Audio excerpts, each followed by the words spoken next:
আজ স্বয়ং যুবরাজ কংস সমাদরে সমস্ত তার বন্ধুবর্গ রাজন্যবর্গকে নিমন্ত্রণ করেছেন, খাওয়ার কোনো অভাব নেই।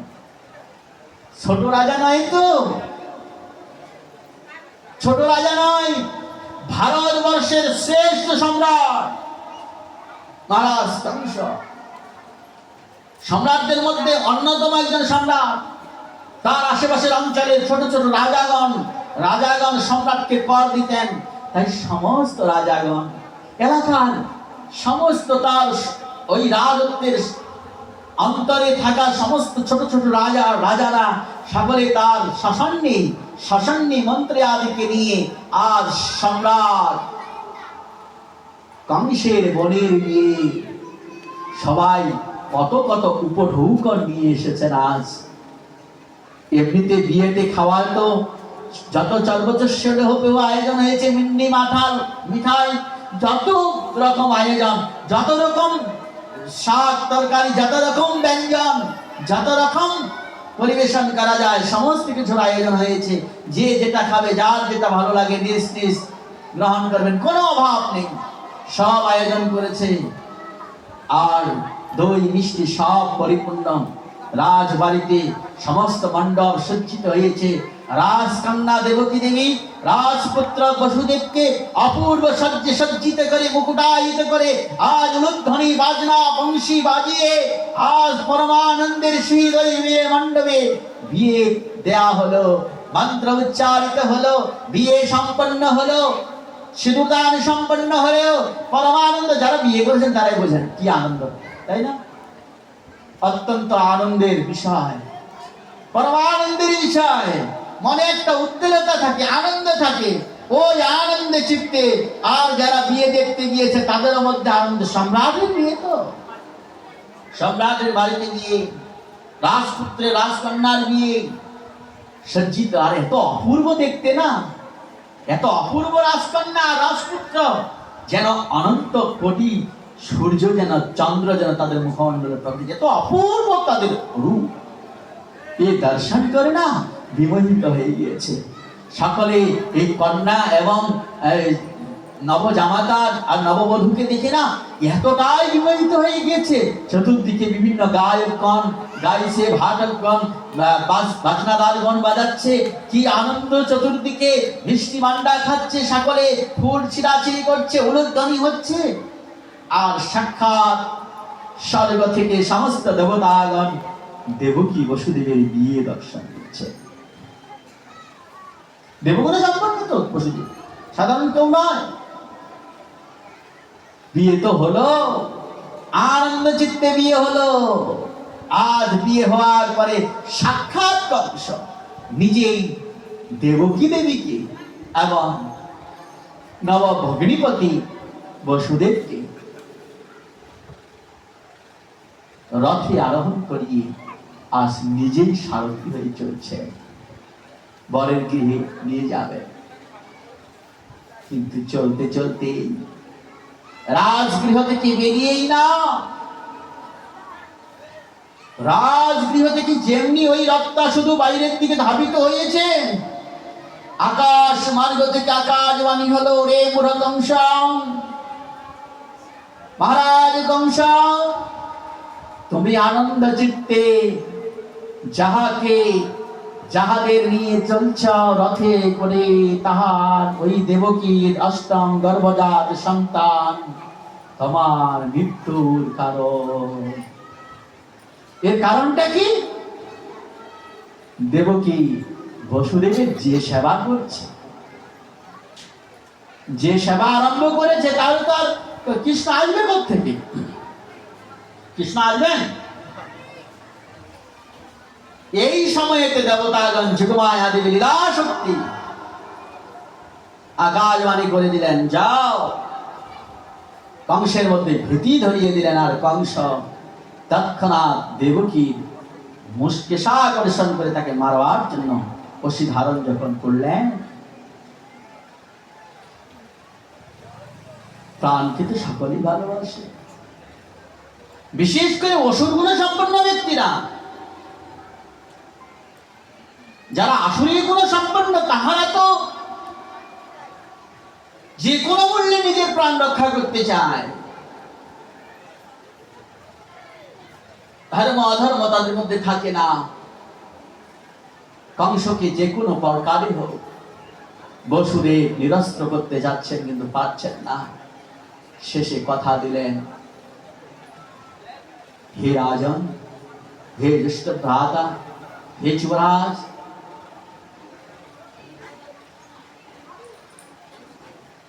আপনি, আপনার জগৎ ভরা সুনাম যশ প্রতিষ্ঠা আছে, আপনি সামান্য মৃত্যুর হয়ে নারীবধ করবেন? আপনার যশ নষ্ট হয়ে যাবে, আপনার আয়ু ক্ষয় হবে। তাহাতেও যদি আপনি ক্ষান্ত না হন, তাহলে যে পুত্রের দ্বারা আপনার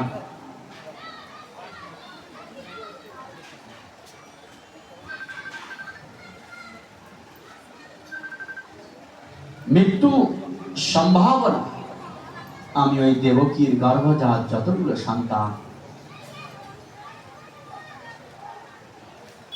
প্রত্যেকটি সন্তানকে আমি তোমার হস্তে অর্পণ করব, কথা দিলাম। জন্মিবা মাত্রই তোমার হস্তে সমর্পণ করব। বসুদেবের সত্যবাদী সম্পন্ন বসুদেবের কথাকে বিশ্বাস করে আজ কংস মহারাজ বসুদেব দেবকীকে ছেড়ে দিলেন। তারা গৃহে গমন করলেন। বসুদেব ঠিক কথা মতো একটি প্রথম সন্তান কীর্তিমানকে নিয়ে আসলেন, কংসের হস্তে দিলেন। কংস বলছে, এর দ্বারা তো আমার কোনো ভয় নেই, ফিরে নিয়ে যাও। বসুদেব ফিরে নিয়ে গেলেন। ইতিমধ্যে নারদ ঋষি এসে, দেবতাগণের কথায় নারদ ঋষি এসে আবার কংসকে এসে বললেন, কংস ভুল করছো, ভগবান কর্তুম অকর্তুম অন্যথা কর্তুম এই ঈশ্বর হয়। ভগবান বলেছে অষ্টম গর্ভে, কিন্তু তুমি তো আগেও আসতে পারো। আর ভগবানের পার্শ্ববৃন্দ তার দেবতা হয়ে আসতে পেরে তোমার ক্ষতি সাধন করতে পারে। এই দেবতাগণকে তার রাখবে না, এদেরকে নাশ করো। কোন দেবতা বা ভগবান নিজেও আসতে পারে, বলে যায় না। তুমি ভুল করছো কেন? শত্রুকে বাঁধতে দিতে নাই, তার সংখ্যা বৃদ্ধি হবে। যখন তুমি 1 ভাই 2 ভাই 3 ভাই 4 ভাই 5 ভাই 6 ভাই 7 ভাইকে তুমি রেখে দিবে, এরা বড় হবে না? তোমার শত্রু হয়ে দাঁড়াবে না? এদের শক্তি বৃদ্ধি হবে না? তুমি তাহলে অষ্টম গর্ভজাত সন্তানকে মারবে কিভাবে? প্রত্যেককে নাশ করো। 1 2 3 4 5 6 করে 6 জন পুত্রকে নাশ করলেন। 6টি পুত্রকে এনে দিলেন। দেখুন কতটা সত্যবাদী সম্পন্ন বসুদেব ছিলেন। এমনিতেই ধার্মিক কাকে বলে দেখুন, এখানে একটি বিরাট বিষয় আছে। প্রথম পুত্রকে যদি কোনো রাজা মেরে ফেলে, দ্বিতীয় পুত্রকে তখন নিয়ে দিবে তার কোলে। ও লোকটা আমার প্রথম পুত্রকে মেরে দিল, দ্বিতীয় পুত্রকে আবার নিয়ে গিয়ে তার কোলে দিচ্ছে। অথবা দ্বিতীয় পুত্রকে তখন মারবার জন্য আসছে সেই কারাগারে, কারাগারে আবদ্ধ করেছে, তো দ্বিতীয় পুত্র তখন মারবার চিন্তা করছে। এটা মেনে নিতে পারে কেউ?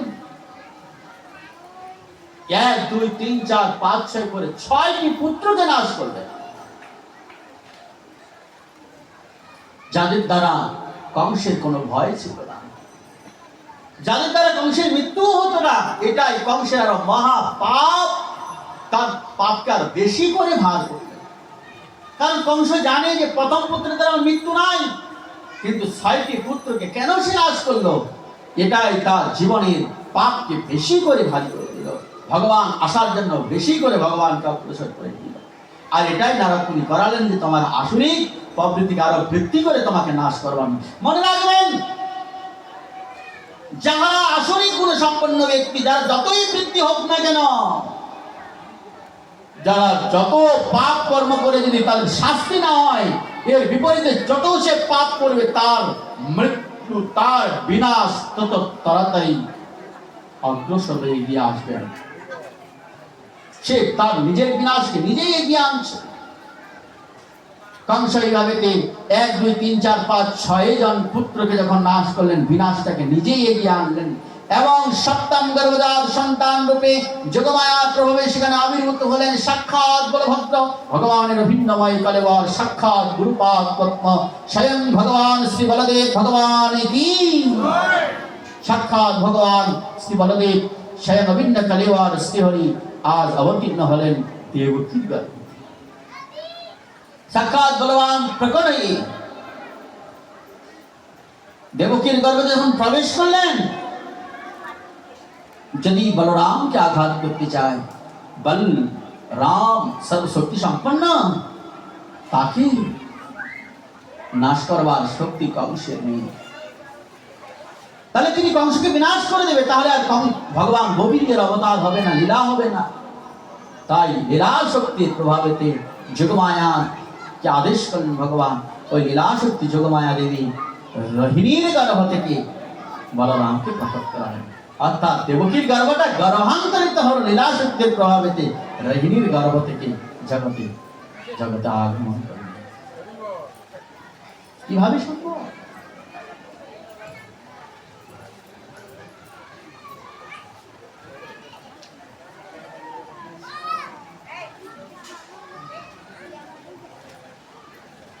টেস্ট টিউব বেবি দেখেছেন?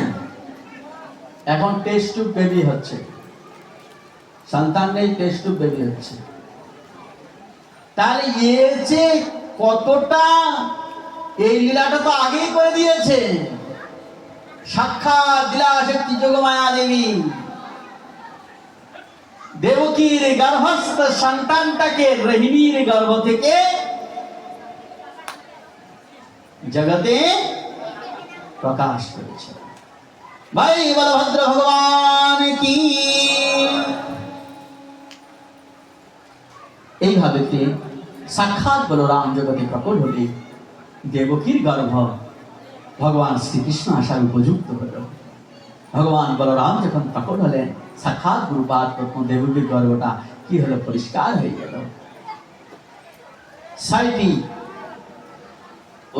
আসুরি গুণ সম্পন্ন সন্তান, অর্থাৎ ওই যে ৬টি সন্তান কাম ক্রোধ লোভ ৬টি রিপুরূপ সন্তান, এই ৬টি রিপুকে দমন করলেন। সেখানে গুরুপাদ ব্রহ্ম হৃদয়ে প্রকট হলেন সপ্তম রূপে, আর অষ্টম গর্ভেতে ভগবান সাক্ষাৎ গোবিন্দ চেত দর্পণ মার্জনম ভব মহাদেব নির্বাপনম সেবৈরব চন্দ্রিকাভিতর্ণম বিদ্যাবদ জীবনম आनंदम पदिवर्धनम पदिवदम पुण्यमृतास्वादनम सर्वात्मचन पुरम परम विजयते श्री कृष्ण संकीर्तनम संसार दावान नद निरोधको प्राणाय कारुण्य घन घनता बोलबेला करना संसार दावान नद निरोधक प्राणाय कारुण्य घन घनता प्राप्तस्य कल्याण गणनवश्य वंदे गुरुश्री चरणारविंदम श्री गुरुपाद पद्म হে হৃদয়ে যখন আমাকে কৃষ্ণ ভক্তি দান করেন, শ্রী গুরুদেবের প্রকট হলে সমস্ত অজ্ঞানতা অন্ধকার বিমুক্ত হয়ে যায়, সমস্ত রিপুগুলো শান্ত হয়ে কৃষ্ণ সভায় নিযুক্ত হয়ে যায়। আজ শ্রী গুরুপাদ পুরুষ সেই বলভদ্র যখন দেবকী এবং বসুদেবের হৃদয়তে প্রকট হলেন, দেবকীর গর্ভে প্রবেশ করেন, হৃদয়তে প্রকট হলেন, তারপর সেই বসুদেবের হৃদয়টা বাসুদেব পরিণত হয়। বসুদেব হৃদয়টা অপূর্ব, হৃদয়টা বিশুদ্ধ সত্যে প্রকট হয়ে গেল। এই জন্য গুরু কৃপা, গুরুকরণ, আমাদের শাস্ত্রে আছে গুরুকরণ। ডাইরেক্টলি ভগবান আপনাকে কৃপা করবেন না, গুরু প্রয়োজন আছে, মাধ্যমের অবশ্যই প্রয়োজন আছে। ডাইরেক্টলি কৃষ্ণ আপনাকে কৃপা করবেন না। ওরে বৈষ্ণবের আবেদনে কৃষ্ণ দয়াময় মোহেন পামর পতি হবে না সদয়। কটা বাজে? 7টায় গান। আর খুব তাড়াতাড়ি বসছি নাকি আমরা? অনেক সময় আছে। বৈষ্ণবের আবেদনে কৃষ্ণ দয়াময় মোহেন পামর পতি হবে না সদয়। যতক্ষণ পর্যন্ত বৈষ্ণব কৃপা না হয়, গুরু কৃপা না হয়, ততক্ষণ পর্যন্ত কৃষ্ণ কৃপা হয় না। যস্য প্রসাদাৎ ভগবৎ প্রসাদৌ যস্য প্রসাদান্ন গতিকতমাপি হেয়ানিস্তবাংস্তস্য দশস্তি সন্ধ্যাম বন্দে গুরুশ্রী চরণারবিন্দম। একজন কাণ্ডারের প্রয়োজন, একুল থেকে ওকুলে যাবেন, একজন কাণ্ডারের প্রয়োজন। নৌকাটাকে আপনার কে চালিয়ে নিয়ে যাবে?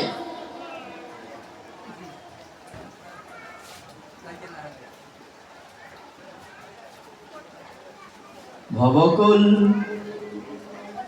ধোয়ায় অন্ধকার নদী, ওরে ধুলায় অন্ধকার। আগে কতুকা গান গাইতো না, ওরে এই পার থেকে না যায় দেখা ওই পারে কিনা। এই সংসার সমুদ্রে, সংসার সাগর রূপা মীন রূপা মানবা, জঞ্জাল জাল রূপা কাল রূপা ধীবরা। সংসার সাগরে নিমগ্ন জীবগণ প্রতিনিয়ত আদি দৈবিক আদি ভৌতিক আধ্যাত্মিক ত্রিতাপ জ্বালায় দগ্ধীভূত হচ্ছে। আর সংসার চক্রে জীবগণ সংসারে হাবুডুবু খাচ্ছে। এদেরকে ভগবানের প্রতিনিধি শ্রী গুরুপাদ পত্নী এসে বলছে, ওরে উঠরে ভাই, ওরে আর তো সময় নাই, তোমরা ভজ কৃষ্ণ বলয় উচ্চস্বরে। তুমি মাধ্যমে যুগে যুগে ভগবানের প্রিয় পার্শ্বদগণ ভক্তগণ গিয়ে গিয়ে জগৎকে শিক্ষা দিয়েছেন। একজন ব্যক্তি ভগবানের করুণাময় নিগ্রহ শ্রী গুরুপাদ পদ্ম আমাকে সে কৃষ্ণ মন্ত্র দান করেছেন, হরিনাম দিয়েছেন, ভগবানের মন্ত্র দিয়েছেন, ভগবত তত্ত্ব উপদেশ দিয়েছেন। তবেই তো আমি কৃষ্ণের কৃপালাভ করবার প্রয়াস করতে পেরেছি। ভগবান শ্রী হরি ভক্তগণ ভগবান যে করুণাময় বিগ্রহ শ্রী গুরুপাদ পদ্ম জগতে অবতীর্ণ হয়ে নিত্য সিদ্ধ পার্শ্বদ জগতে অবতীর্ণ হয়ে এই মায়াবদ্ধ জীবনকে উদ্ধার করবার জন্য আমাদের দ্বারে সে হরিনাম বিতরণ করে। এই শ্রী গুরুপাদ পদ্ম বৈষ্ণবগণ অপার করুণাময়, অপার কৃপাময়। তাহলে এই করুণায় ভগবত করুণা। আমরা ভগবানকে দেখেছি, আমরা ভগবানকে জানি। ভগবান কেমন, কি বস্তু আমরা বুঝতে পারি, জানতে পারি না। আমরা ভগবানের প্রিয়জনকে দেখেছি, ভগবানের ভক্তগণকে দেখেছি, ভগবানের করুণাময় বিগ্রহ শ্রী গুরুপাদ পদ্মকে দেখেছি। আর গুরুপাদ পদ্মের মাঝে, গুরুপাদ পদ্মের দ্বারাই আমরা গোবিন্দকে উপলব্ধি করি।